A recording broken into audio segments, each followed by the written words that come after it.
Glória a Deus. Só que eu fiquei com as de pedras. Continue.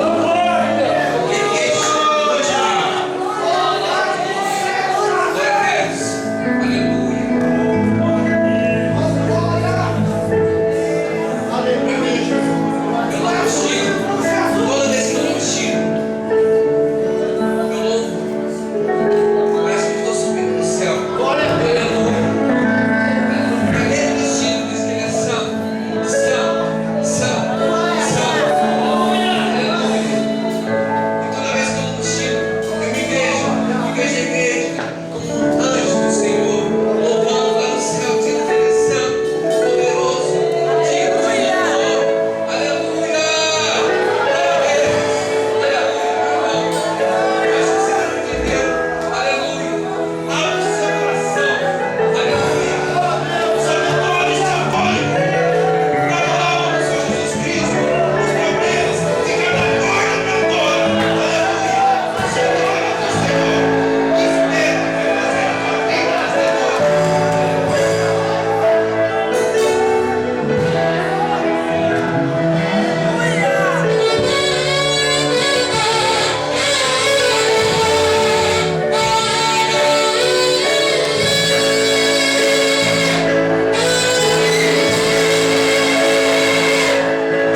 Glórias a Deus. Louvado seja o Senhor.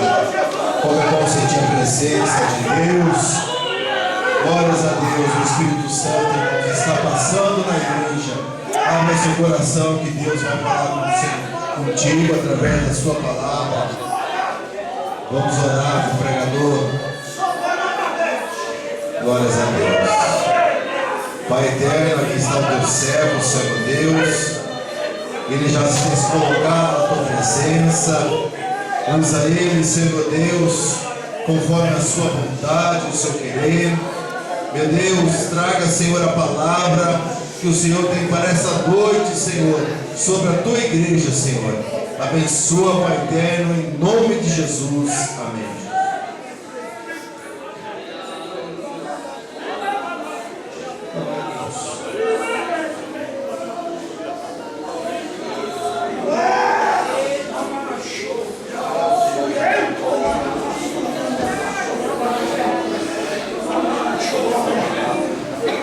Saúde com a paz do Senhor Jesus.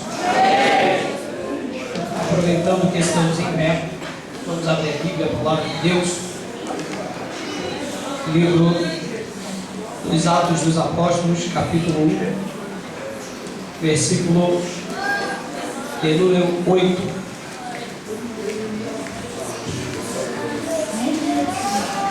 Atos dos Apóstolos, capítulo 1, versículo 8.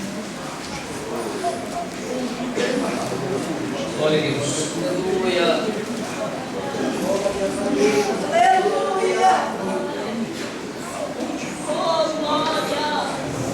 Amém, irmãos?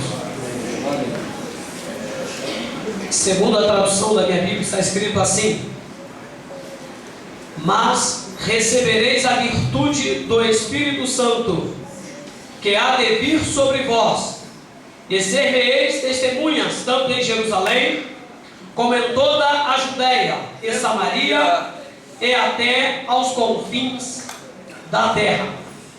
Deixe sua Bíblia aberta e pode se assentar. Glória a Deus.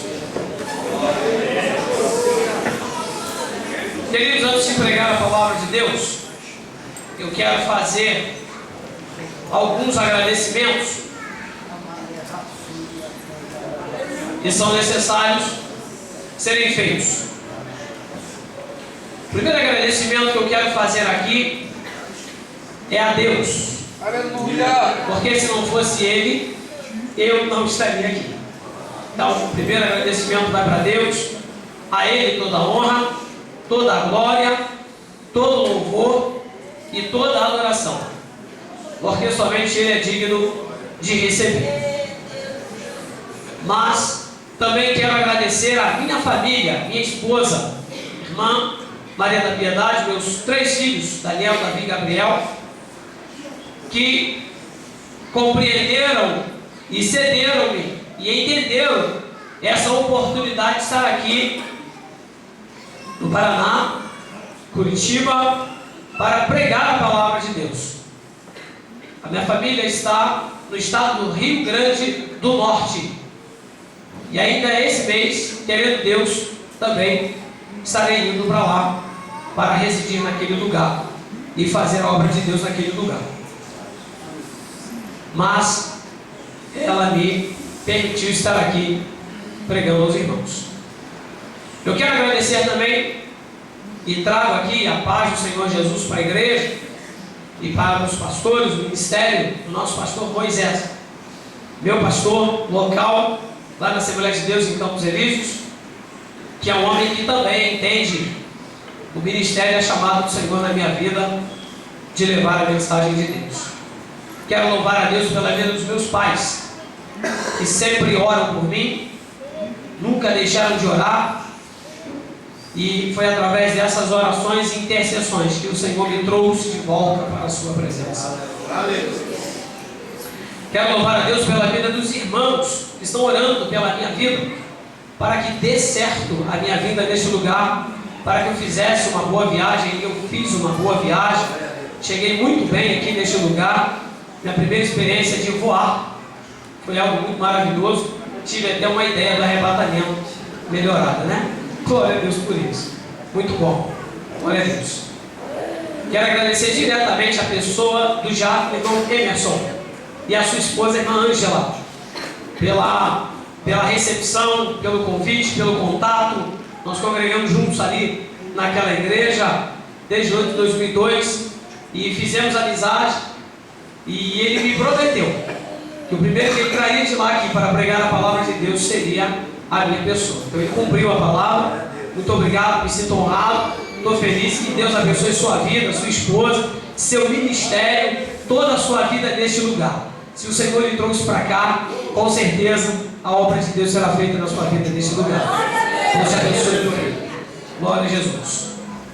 Queridos, tenho que louvar a Deus pela confiança do pastor Miguel, pastor dessa igreja, que confia no público dessa igreja para que possamos pregar a palavra de Deus.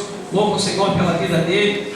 Louvo a Deus também pela vida do presbítero Edner. Acertei? Acertei. Nos recepcionou em sua casa, almoçamos ali, foi uma bênção. Conhecemos também nosso irmão Eurico, conhecemos muita gente boa ali, o missionário Josias. Pudemos ali compartilhar as experiências de Deus, aquilo que o Senhor faz na nossa vida. Então louvo o Senhor pela recepção ali naquele lugar. Glórias a Deus. Também quero parabenizar a igreja e todo o departamento de missões pelo 15º Congresso de Missões realizado nesse lugar. Deus abençoe a igreja, Deus abençoe o departamento, Deus abençoe todos envolvidos direta e indiretamente nessa obra, fazendo o possível esse congresso acontecer. E eu louvo o Senhor, irmãos, porque apenas não se prega sobre missões nesse lugar, apenas não se ensina sobre missões nesse lugar, apenas não se ora por missões nesse lugar, mas se faz missões. E Cristo nos ensinou uma coisa muito forte e muito poderosa: se você quer ter autoridade, faça primeiro e depois você fala. Então essa igreja primeiro ela faz missões e depois ela fala de missões. Isso dá um respeito, isso dá uma credibilidade, isso dá uma ousadia de fazer um trabalho como esse. Então não é apenas colocar a igreja a caráter, é viver missões. Então eu louvo o Senhor pela vida dessa igreja e parabenizo pelo 15º Congresso de Missões nesse lugar. Glórias a Deus. Eu quero fazer algumas definições bíblicas de missões e depois então entraremos aqui propriamente na palavra. Biblicamente falando, irmãos, o que é missões?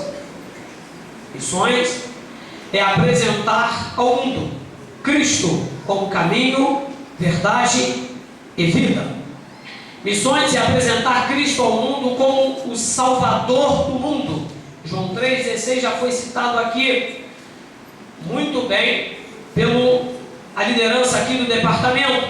Apresentar Cristo como Salvador para a humanidade. Salvação de quê? Salvação de quem? Salvação do pecado. Salvação de quem? Do inferno de fogo. Apresentar ao mundo Cristo como Salvador. Missões, irmãos, é nós sermos uma testemunha em potencial, aonde vai nas trevas e traz as pessoas para a luz. Missões é tirar alguém que está no charco de lodo e firmá-la na rocha, trazê-las para a rocha. Missões é você pegar alguém que está preso e dizer: você está livre, vem e viva a liberdade.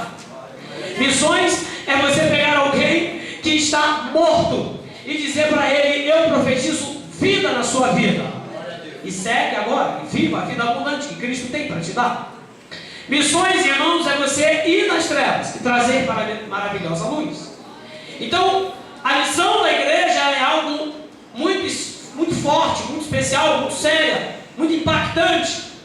É algo de Deus, é algo tremendo, é algo que na verdade está ali, vem do coração de Deus, é o sonho de Deus, é o propósito de Deus, é o plano de Deus.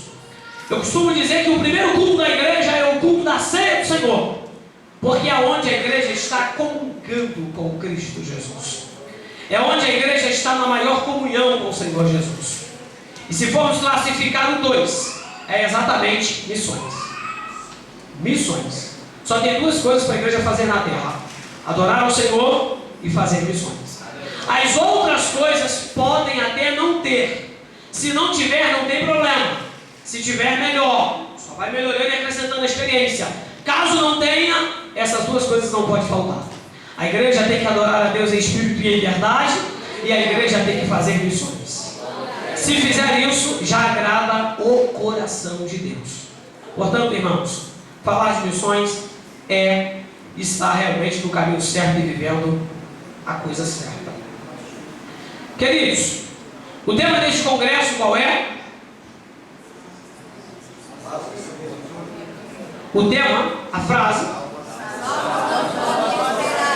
Vamos todos juntos? As almas não podem esperar. Mais uma vez. As almas não podem esperar.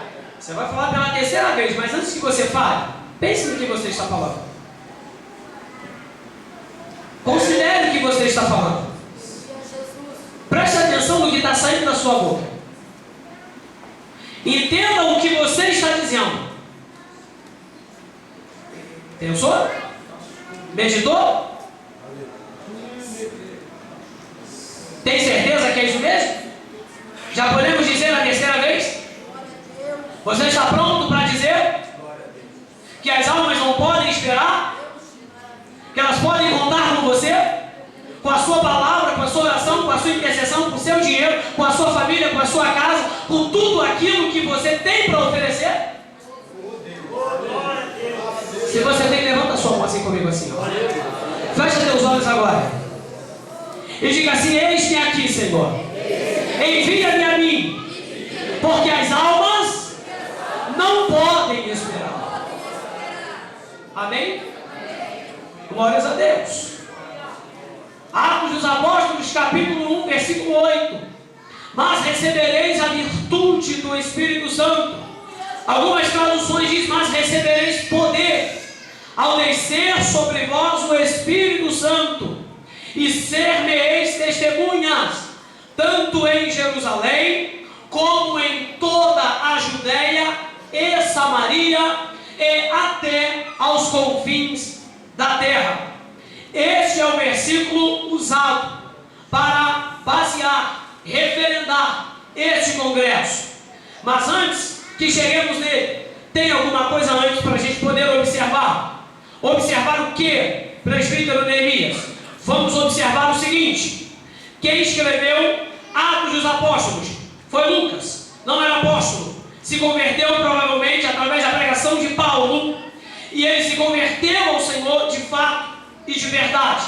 Um homem inteligente, um homem culto, um homem sábio, um homem chamado na Bíblia, identificado como médico, amado. Colossenses 4:14, você confere essa informação, que ele era um médico. Então ele começou a se interessar pela vida de Jesus. Ele começou a se interessar pela história dos apóstolos, por tudo aquilo que Jesus começou a fazer. E provavelmente ele vai à casa de Maria, a mãe de Jesus, para perguntar para ela sobre Jesus, para perguntar para ela sobre como ele era, como as coisas aconteceram de verdade. Ele não queria escrever algo que alguém simplesmente contou para ele. Ele foi investigar, ele pesquisou, ele correu atrás, fontes fidedignas, ele foi em busca da informação. Por isso que o Evangelho de Lucas é um evangelho diferente dos outros evangelhos.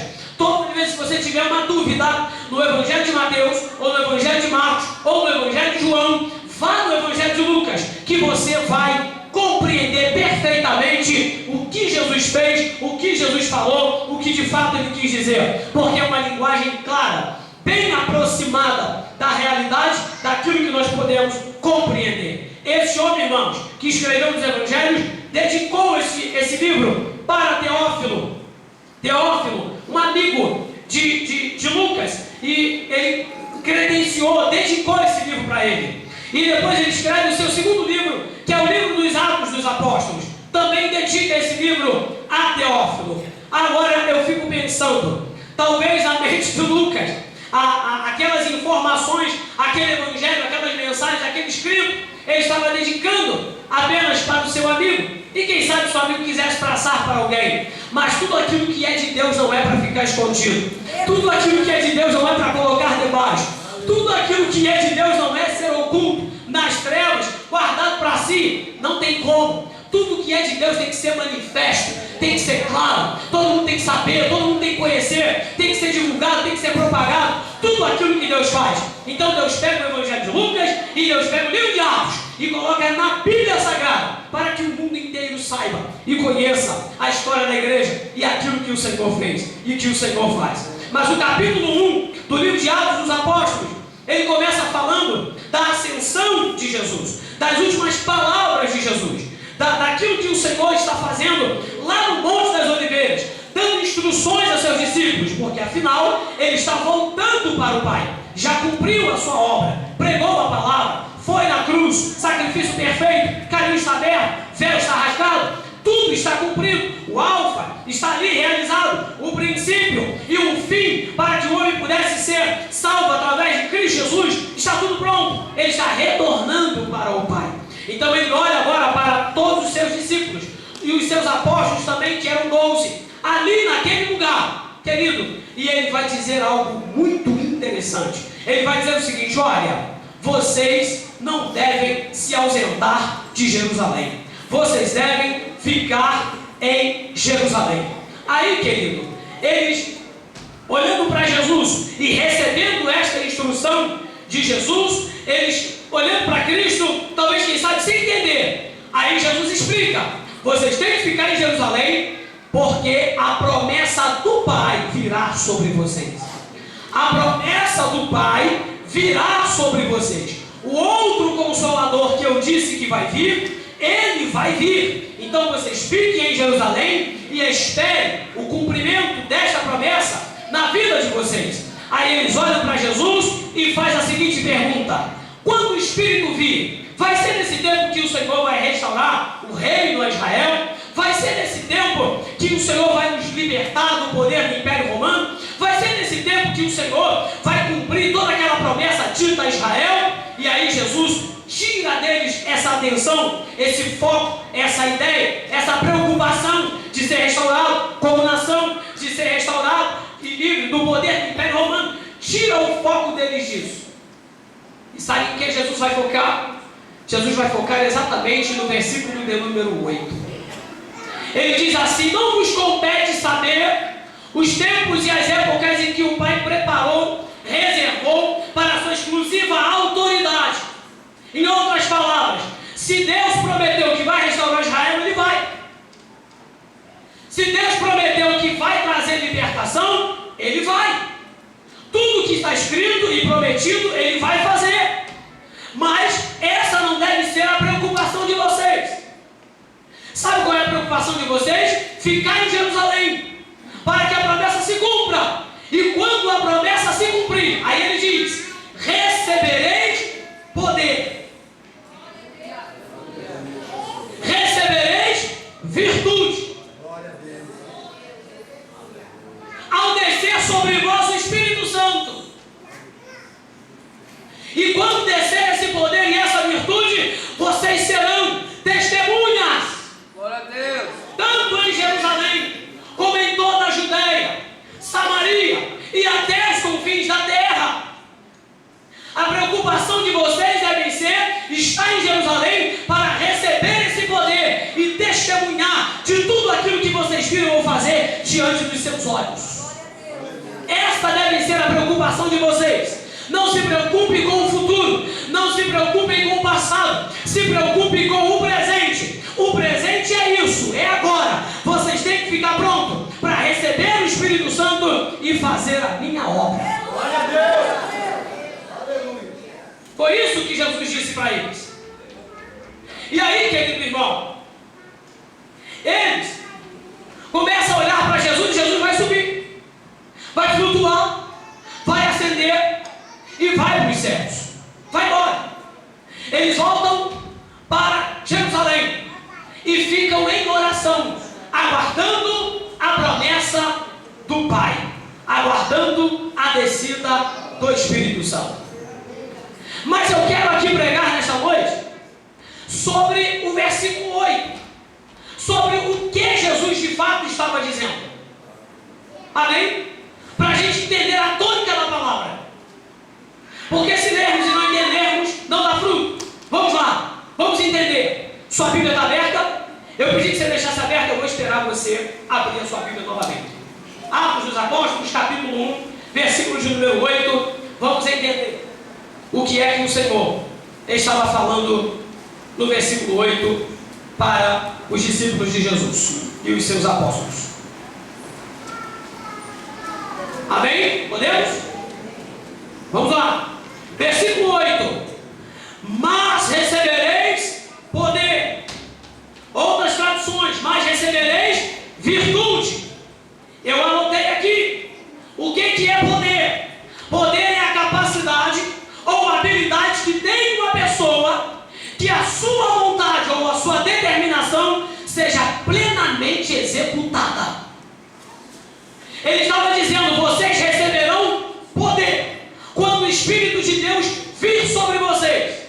Ou seja, vocês vão receber algo, vocês vão receber uma habilidade, uma capacidade, uma unção, uma virtude vinda do céu, não é de vocês, não tem nada a ver se vocês têm estudo, se vocês não têm estudo, se vocês têm faculdade, se vocês são rabino, rabone, se vocês têm família próxima, lá do Congresso, lá de cima, lá dos reis, não tem nada a ver com isso, é algo de Deus. Quando vir, vocês serão diferentes, destacados, habilidosos, cheios de poder e autoridade, e multidões vai seguir vocês, porque vocês vão convencer, vocês vão influenciar as pessoas através do testemunho de vocês. Poder para ser testemunho, poder para testemunhar, poder para convencer. Mas Neemias, quem convence é o Espírito Santo. É verdade. E quem é que está nos apóstolos? Jesus disse: o Espírito Santo. Então quando o Espírito Santo descer, vai ter poder para convencer. Não é você, é o Espírito Santo através de você convencendo as pessoas. Porque o mundo não vê o Espírito Santo, o mundo vê o crente.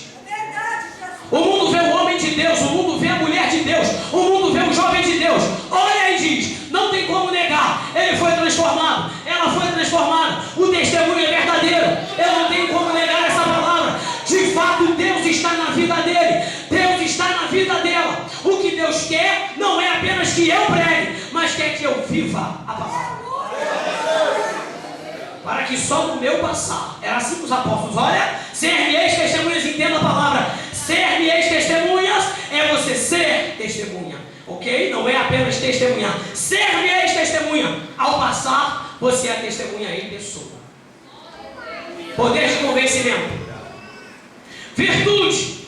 Algumas traduções de virtude. O que é virtude? Virtude é a capacidade, habilidade, poder, potencial que o indivíduo tem em si para produzir atos morais excelentes, excelência ética. Sabe o que o Senhor está dizendo? Quando o Espírito de Deus vir sobre vocês, vocês vão ter um caráter tão refinado, vocês vão ter uma justiça tão elevada, vocês vão ter um brilho, vocês vão ter uma verdade, vocês vão ter credibilidade, uma confiança, vocês vão ser tão próximos, tão parecidos comigo, que as pessoas, simplesmente quando chegar perto de vocês, o temor vai ser tão grande que vai ser semelhante a estar chegando perto de Deus.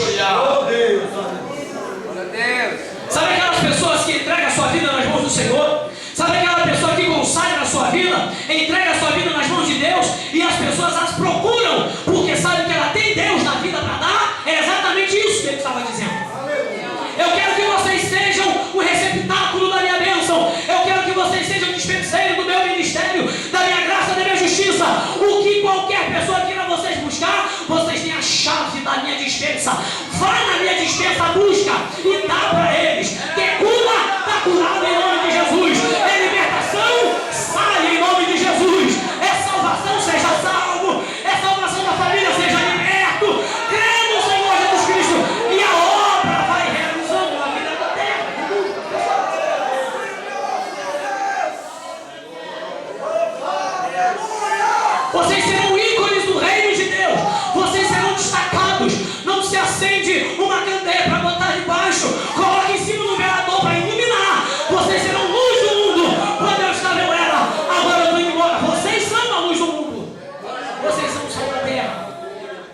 são vocês. Aleluia. Capacidade, habilidade, poder, potencial, aleluia, em si, para produzir atos morais, excelentes e excelência ética. Sabe o que é produzir atos morais? É você fazer alguém igual a você.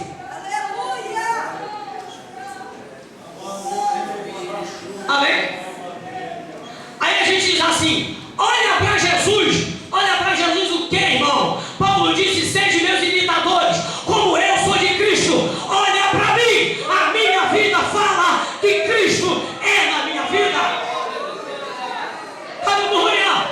Não tem como a igreja ganhar a credibilidade do mundo, do povo, cair na graça, cair na simpatia, se a igreja erra, se a igreja peca, se a igreja falha no seu testemunho. Porque quando a igreja está firme na presença do Senhor, como Deus quer, aleluia, você não precisa fazer muito esforço para ganhar alma. As pessoas vêm porque elas sabem que aqui tem segurança, aqui tem confiança, aqui tem verdade, aqui tem paz, aqui tem alegria, aqui tem amor, que elas são abraçadas, aqui elas são protegidas, porque o Espírito de Deus está neste lugar. Porque aqui tem pessoas transformadas. Levanta a sua mão, pelo amor de Deus. Aqui tem pessoas transformadas pelo poder de Deus. Aleluia. Se tiver alguém aqui nessa noite que pensa diferente, começa a mudar o seu pensamento, porque você é a testemunha que Deus quer usar. Aleluia. Deus quer usar a sua vida, Deus quer usar as suas palavras, Deus quer usar o seu tempo, sua Bíblia, Deus quer usar seu emprego, Deus quer usar seus filhos, Deus quer usar sua inteligência, Deus quer usar tudo que você tem, a sua obra. Aleluia. Glórias a Deus. Mas recebereis poder, recebereis virtude, ao descer sobre vós do Espírito Santo. Quem é o Espírito Santo? Biblicamente, teologicamente, nós aceitamos que o Espírito Santo estamos definindo o Espírito Santo, ele é a terceira pessoa da Santíssima Trindade. Aleluia, Deus. Jesus disse que quando batizasse, batizaria em nome do Pai, do Filho e do Espírito Santo.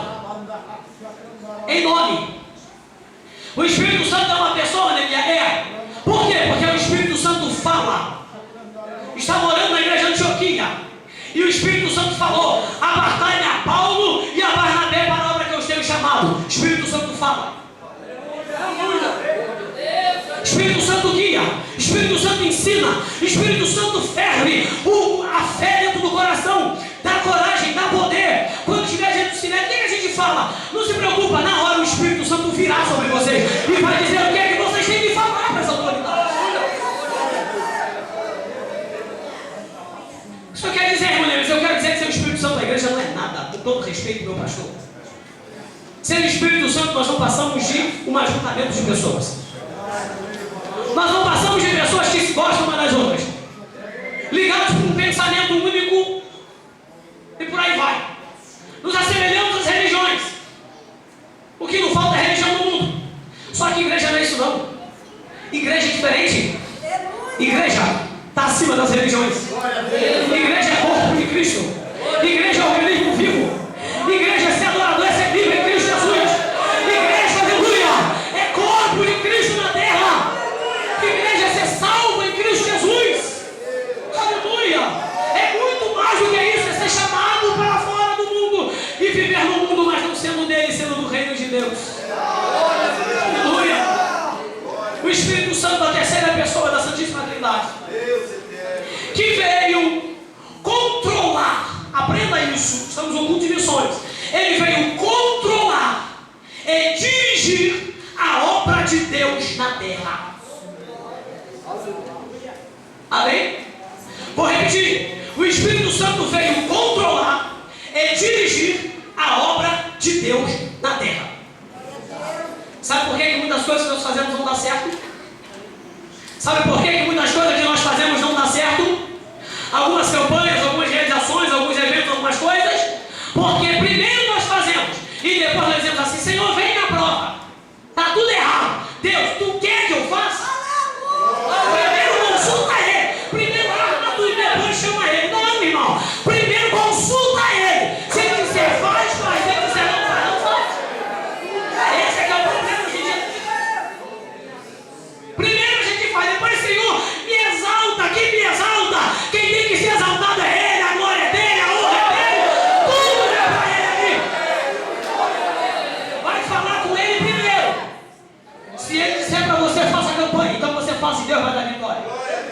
Depois não adianta culpar a igreja, não teve fé. Quem não teve fé?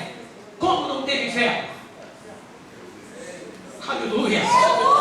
O Espírito Santo veio controlar a igreja. O Espírito Santo veio dirigir a sua obra.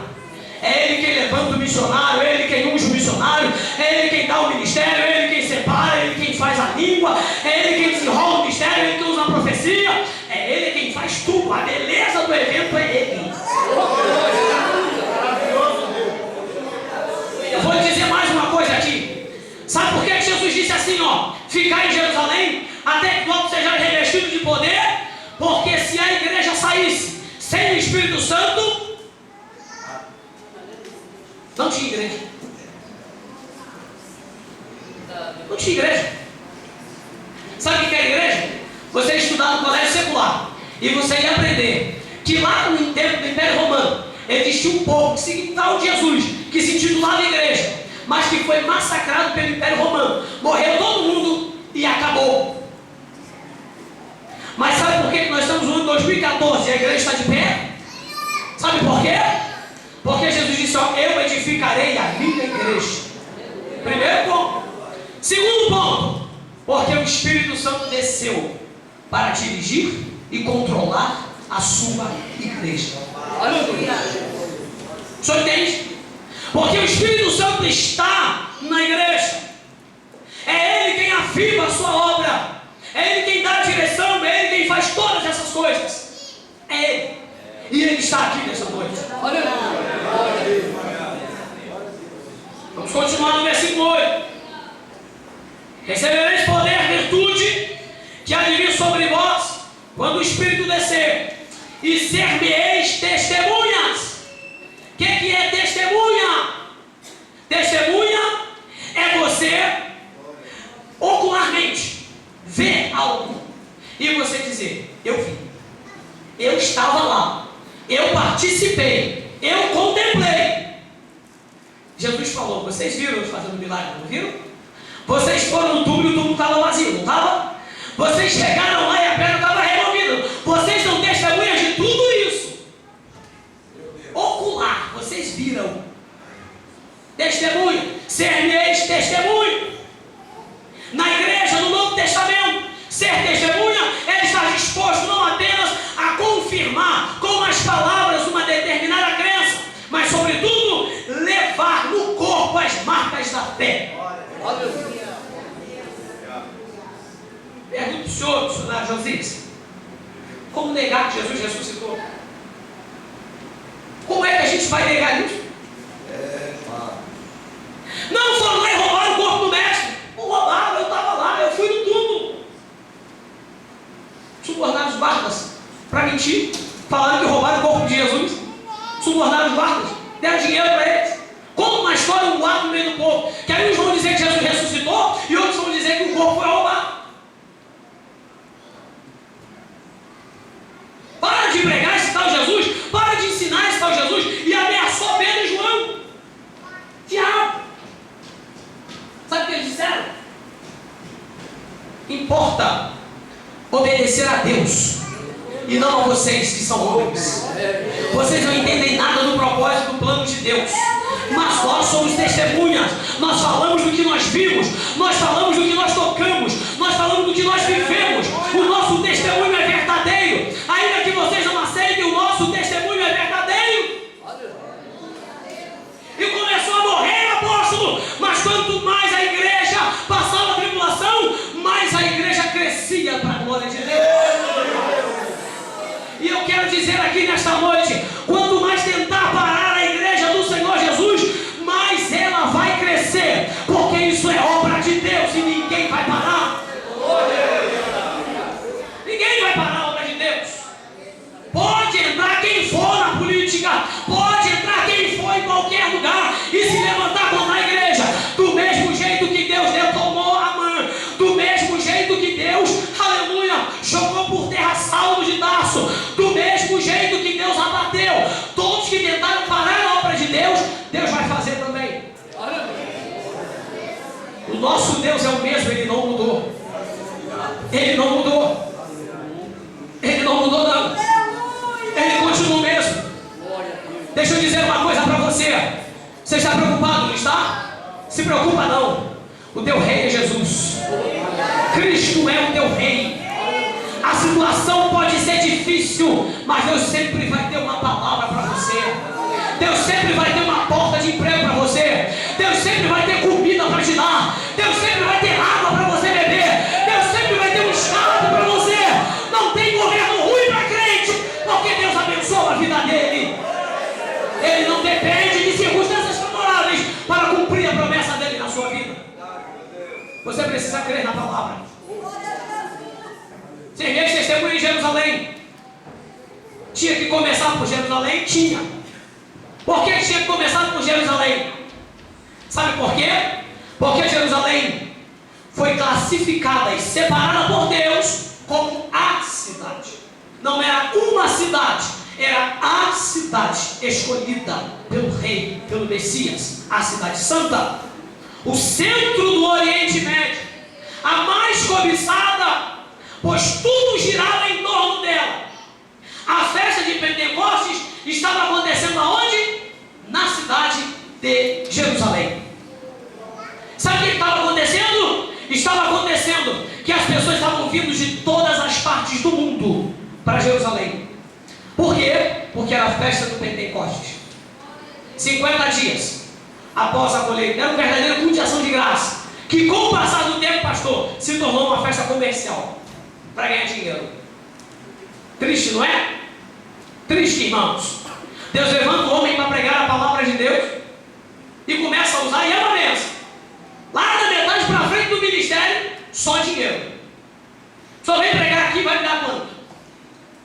Só vem pregar aqui, vou ganhar quanto?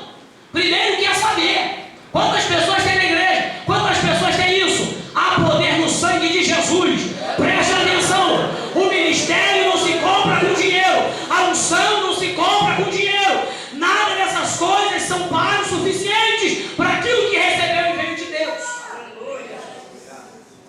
O preço é muito alto para se estar no ministério. É muito caro para estar aqui. Não pensa que isso é brincadeira, não. Você tem que dar testemunho para a esposa, para os filhos. Você tem que dar testemunho para a sociedade. Você tem que ter uma vida limpada. Você tem que ter um caráter. Você tem que trabalhar com as suas próprias mãos, fazendo o que é certo. Você tem que ter uma vida aberta, limpa, diante da sociedade. Porque se não prega hoje, amanhã não prega mais. Por que não prega? Porque caiu. Então é importante estar sempre se humilhando nos pés do Senhor, descendo na casa do oleiro, pedindo a graça e a misericórdia, dizendo: Deus, só estou pregando aqui porque o Senhor quer, porque o Senhor deu nome, porque o Senhor levantou, porque o Senhor chamou. Queridos, começa por Jerusalém, porque lá iria acontecer a grande festa do Pentecostes, e aconteceu. Quando o Espírito Santo desceu sobre a vida daqueles homens, dos apóstolos, os discípulos estavam naquele lugar, estavam habitando em Jerusalém homens de todas as partes do mundo. E o Espírito Santo veio com 3 manifestações. A primeira, um som como de um vento, veemente, forte, impetuoso, que encheu toda a casa. A segunda foi um sinal claro e visível. Eles viram a olhos nus. Não era visão e revelação. Eles contemplaram como tochas de fogo, língua de fogo na cabeça de cada um deles. Pensa, olha daqui para lá para a igreja. Imagina na cabeça de cada crente aquela língua de fogo assim descendo. Pousou uma sobre cada um deles, aquela língua de fogo. Terceira coisa que aconteceu lá, que não era natural, não era normal. Eles começaram a falar em outras línguas. Outras línguas não era a língua do mistério, era a língua dos povos ali representados. E isto foi um sinal. E isto causou admiração. E isto causou impacto. Por quê? Porque eles disseram: peraí, não são todos galileus? Não são da Galileia? Não são homens ruins? Um lugar defamado? Um lugar onde só tem ladrão? Prostitutas? Pessoas que não obedecem a lei de Moisés? Pode vir alguma coisa boa de lá? Agora nós estamos vendo esses homens falando das grandezas de Deus, das maravilhas de Deus, e isso na nossa própria língua. Bíblia, nós somos cretenses, nós somos árabes, nós somos da Ásia Menor. E como é que a gente está ouvindo eles falar? Como isso pode acontecer? Aí Pedro, cheio do Espírito Santo, por isso que eu digo, sem o Espírito Santo não dá. Cheio do Espírito Santo, ele levanta e diz assim: olha, esses homens aqui não estão bêbados, como alguns de vocês acham que eles são bêbados. O que está acontecendo aqui é o que o profeta Joel profetizou. Mas acontecerá, diz Deus, que nos últimos dias derramarei do meu Espírito sobre toda a carne. Vossos filhos e vossas filhas profetizarão, os velhos sonharão, os jovens terão visões. É isso que está acontecendo aqui agora. Deus está começando a cumprir essa promessa aqui. Aleluia. E sabe quem derramou isso? O mesmo Jesus que vocês crucificaram. Aí o coração quebrou. E eles disseram: o que é que nós fazemos? Pedro, diga para nós o que é que nós fazemos. E Pedro diz com muita propriedade, com muita categoria. Ele diz assim: arrependei-vos e convertei-vos e sejam batizados e recebereis o dom do Espírito Santo, porque essa promessa diz respeito a vocês, essa promessa diz respeito aos filhos de vocês, essa promessa diz respeito aos que estão longe, essa promessa diz respeito a tantos quantos Deus, o nosso Senhor, chamar. E eu quero dizer aqui nessa noite, na igreja do Portão, que a promessa também é nossa, a promessa também é nossa, a promessa de Deus também é nossa. Aleluia. O Espírito de Deus está neste lugar e também está nos levantando como testemunha para ir fazer a sua obra.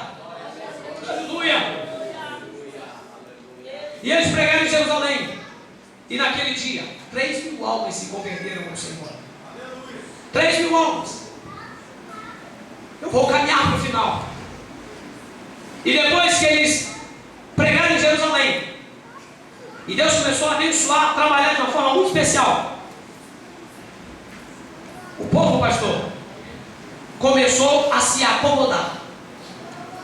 Sabe quando a gente olha para a igreja e fala assim: tá bom, começou o nosso grande problema. Por quê? Porque na conta de Deus sempre cabe mais. Porque o olhar de Deus é para o mundo, não é para aqui para dentro.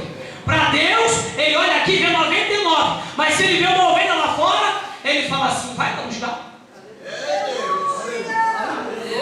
Alegra meu coração. Sabe, vocês já estão ganhos, mas ela vai trazer um impacto tão grande de alegria aqui em cima aqui. Meu Deus. Vai lá buscar ela. Sabe por que ela está pecando? Sabe por que ela está errando, se drogando, se prostituindo? Porque não conhece a verdade. Porque o dia que conhecer a verdade libertará. Não conheço um sequer que conheceu Jesus e que a vida não mudou. Conheceu no sentido de experiência, de relacionamento vital, real, muda. Não tem como continuar do mesmo jeito. Sabe por quê? Porque o amor de Deus nos constrange. Sabe aquele tratamento? Só um exemplo: o Emerson me trata mal, muito mal, e eu estou tratando ele bem. E ele me trata mal e eu só trato ele bem. Vai chegar uma hora que ele vai ficar sem graça e vai dizer: ele não tem como te aborrecer não, eu tenho que ser teu amigo mesmo. É mais ou menos assim que Deus faz. Nós não merecíamos, pecadores, miseráveis, errantes, falhos, cheios de carrapicho, mas o Senhor nos amou, arrancou nosso carrapicho, nos colocou na sua presença, nos fez ser príncipes e princesas de Deus, e estamos aqui porque o Senhor nos salvou. Muito obrigado, Senhor, pela salvação da minha alma. Muito obrigado pela salvação da tua igreja, e continua salvando almas lá fora, usando os missionários dessa igreja, usando Deus neste momento, dando livramento àqueles que são prestes a morrer. Dá-lhes mais uma oportunidade de vida. Aleluia. Se acomodou. Aí Deus permitiu uma perseguição. Sabe as perseguições que a igreja passa? Está tudo no controle de Deus. A gente murmura por causa das perseguições da igreja, mas são elas que nos fazem ficar mais espertos. São elas que nos fazem melhorar as pregações. São elas que nos fazem nos preparar melhor para defender a nossa fé. São elas que nos fazem sair de dentro das quatro paredes e ganhar almas lá fora. São elas que nos fazem ser crentes melhores, maduros, firmes na presença do Senhor. São elas que dizem se eu quero ou não Jesus. São as lutas. A prova dele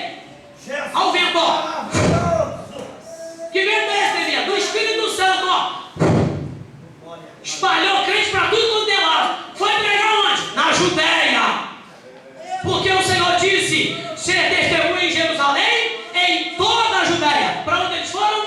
Para a Judéia. Daqui a pouquinho foi para onde? Foi para Samaria. Daqui a pouquinho o evangelho está chegando aonde? Aos confins da terra. Mas teve que vir a perseguição. Então as provas que eu passo, que você passa, elas nos empurram para o centro da vontade de Deus. Levanta a sua mão assim, ó, e diga: glória a Deus pelos problemas e pelas lutas que eu passo, porque são elas que me levam mais perto de Ti, Senhor. São elas que me levam para o centro da Tua vontade. São elas que me fazem ser aquilo que Tu queres que eu seja. Aleluia. Glórias a Deus. Só para citar aqui, Judéia era a terra dos judeus, nome dado pelos romanos a toda a região da Palestina, subjugada pelo território romano e dado a Herodes Magno. Judéia. Samaria era a capital das 10 tribos. Reino do Norte. Reino dividido para lá. Os judeus odiavam os samaritanos. Os judeus não se comunicavam com os samaritanos. Para mim definir a última palavra aqui, os judeus tinham nojo dos samaritanos. Tá bom? Nojo. Sabe o que é nojo? O senhor bebeu nesse copo. Nesse copo não deu, porque o senhor bebeu. Isso é nojo. Tocou aqui, deixa o microfone no canto. Me dá o outro, porque a irmã tentou com esse microfone. Tudo que um samaritano toca, o judeu diz: está impuro. Tudo que o judeu bota a mão, o samaritano bota a mão, o judeu diz: aqui eu não posso colocar a minha, porque eu sou santo e eles são impuros. Uma vez o Senhor falou para Pedro assim: não chame de impuro aquilo que eu santifiquei. Eu santifiquei. O Senhor santificou, está santificado, irmão. Quem somos nós para julgar e dizer, aleluia, que é profano e que é impuro? Vá lá e pregue a palavra em Samaria. O olhar de vocês é um, meu olhar é outro. Vai lá, eu estou enxergando almas, eu estou enxergando vidas, eu estou enxergando pessoas que precisam de libertação. Vá lá, vença o preconceito e vá lá. Aí é que está a beleza do Evangelho. Para o Evangelho não tem barreiras. Para o Evangelho não tem cor de pele. Para o Evangelho não tem posição social. Para o Evangelho, irmão, não importa aonde você está, aonde você mora, o que você tem, não importa nada disso. O Evangelho salva mendigo, salva pobre, salva atrás das grades, salva o rico, salva todo mundo. Ele consegue alcançar todas as pessoas. Salva o índio, salva o africano, salva o europeu, ele salva qualquer um. E tudo aquilo que estiver dentro da cultura que é pecado sai. E aquilo que não é pecado pode continuar do jeito que você é, porque você é meu filho. Já imaginou? A tribo de índio em terra e gravata? Loucura, deixa o índio ser do jeito que ele é. O que importa é que ele reconheça que Jesus é o Senhor. E não a lua, e não o sol, e não o pastel, não é mais aquilo. Ele tem que reconhecer que o Criador, aleluia, é Deus. E não as coisas criadas, que é Deus. Então o Evangelho consegue alcançar todas as pessoas e todos os povos, por essa beleza e por essa riqueza que ele é. Aleluia. Eu vou encerrar aqui dizendo, conclusão: as exigências do reino de Deus, ouve bem isso, abre meus ouvidos e ouve. As exigências do reino de Deus suplantam as nossas necessidades. Por quê? Porque as almas não podem esperar. Quando tivermos tempo para elas, para as socorrer do pecado, do diabo e do inferno. As exigências do reino de Deus suplantam as nossas necessidades. Quando nas vezes Jesus falou: me segue, deixa eu sepultar meu pai primeiro. Jesus virou para outro e disse: me segue. Não posso.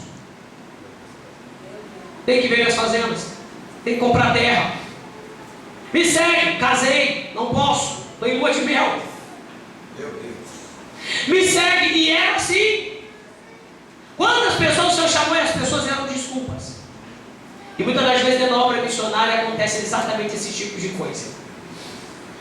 Mas eu quero dizer para você aqui nessa noite Se você negar ao Senhor a chamada que Deus tem na sua vida, se você não fazer aquilo que Deus quer que você faça, você precisa ter cuidado, porque Deus pode pegar a sua vida dentro da soberania dele e fazer você fazer a obra do jeito que ele quer, mas de uma forma muito difícil.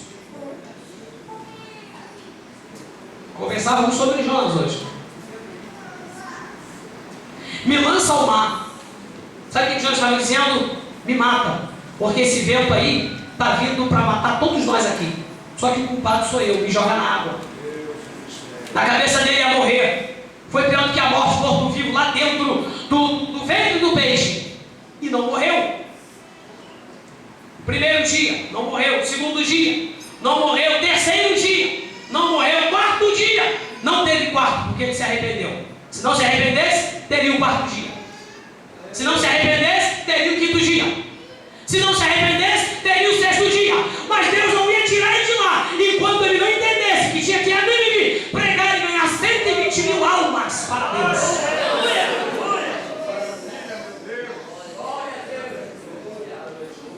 Mas como é que vai ficar meu trabalho? Deus que te chamou te sustenta. Como é que vai ficar minha família? O Deus que te chamou cuida da sua família. Como é que vai ficar meus negócios? O Deus que te chamou cuida dos teus negócios. Se Deus te chamou, querido, faça o que Ele quer. Deixe o resto. Porque Ele disse: não tem alguém que perca coisas nessa vida que não receba 100 vezes mais. Você tem noção do que é 100 vezes mais? Aleluia! Levanta o irmão aqui, deu o testemunho do carro. Imagina carros e mais carros chegando na sua garagem. Imagina uma agência de carro para você, porque você cumpriu aquilo que Deus mandou você fazer. Pense, amados. Pense. Mas Elias, isso é regra? Não, não é regra. Não existe promessa nenhuma na Bíblia que o crente aceitando Jesus fica rico. Não tem promessa disso. Isso é plano e propósito de Deus para quem Ele tiver e quiser fazer. Ele tem poder para fazer. Mas tem uma coisa: aqui você pode não ter, mas quando você chegar lá em cima, vai levar um tempo Jesus e você passando as obras e galardão, obra, galardão, obra, galardão. Vai ser tanta obra que a fila vai ter que ficar esperando você terminar.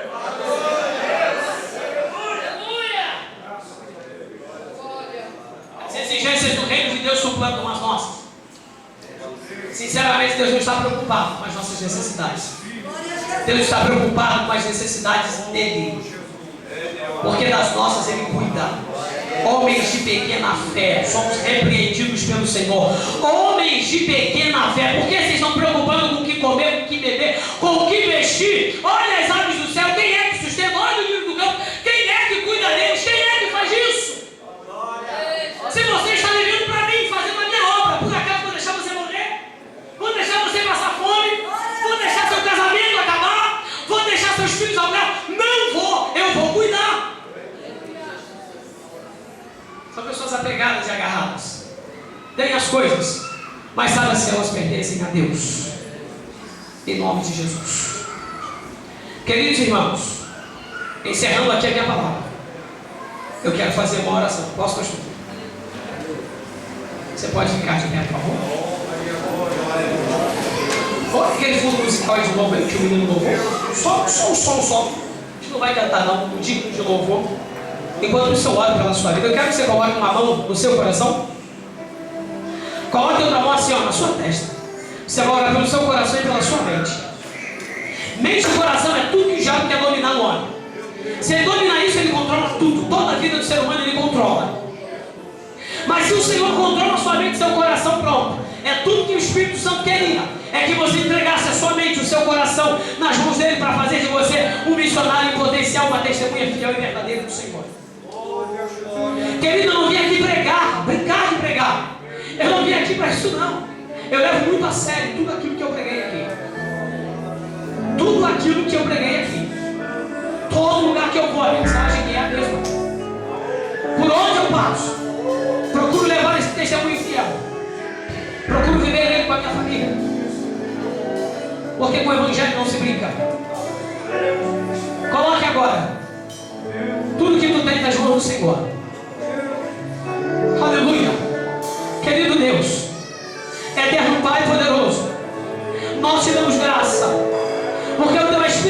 Santo está na igreja.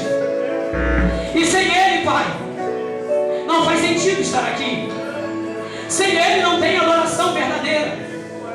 Sem Ele não tem unção, não tem edificação, não tem ministério, não tem missões, não tem almas convencidas, salvas e libertas pelo Teu poder e pela Tua palavra. Mas quando o Teu Espírito Santo está na nossa vida, no vida em cada batalha, Ele nos movimenta, Senhor, aleluia, de um lado para o outro, faz uso da nossa vida, faz uso do que temos, faz uso da nossa casa, Senhor. E é isso que queremos fazer agora. Queremos colocar toda a nossa vida no Teu altar. Ó Deus, toda a nossa vida no Teu altar. Eu oro pela mente dos Teus filhos. Eu oro pelo coração dos Teus filhos. Eu oro, Pai, pela vida de cada um, meu Pai. Se alguém entrou aqui triste, alegra. Se alguém aqui entrou pensando em desistir, reanima a fé. Se alguém entrou aqui, meu Pai, enfermo, cura nessa noite. Se alguém aqui entrou afrontado por Satanás, repreenda nessa noite a fúria.